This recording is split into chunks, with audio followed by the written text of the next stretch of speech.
किसी के साथ बैठे थे तो दो पुलिस कर्मचारी चढ़े। उस समय पुराने समय में संगीन लेके चलते थे, जिनमें चाकू पर लगी हो ऐसी राइफल लेके चलते थे।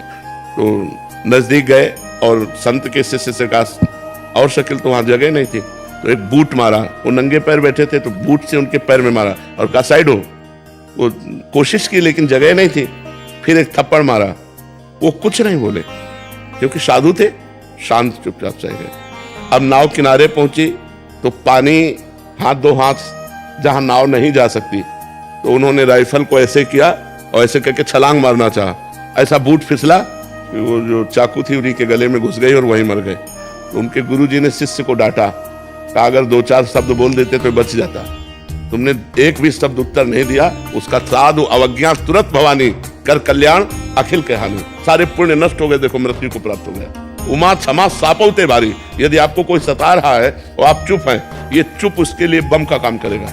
अगर हमने कुछ बोल दिया तो बचत हो जाएगी, और अगर हमने बोला नहीं तो उसको भोगना पड़ेगा और तत्काल कोई न कोई उसके ऊपर अटैक होगा, काल का, माया का, कि वो झेल नहीं पाएगा। ये सिद्धांत है। अगर हम चुप हैं तो चुप रूपी ये बम उसको नष्ट कर देगा, और अगर हम बोल दिया तो उसके पाप नष्ट हो जाएंगे, वो बच सकता है। अगर हम बोले ना तो फिर बहुत बड़ा अहित हो सकता है उसका।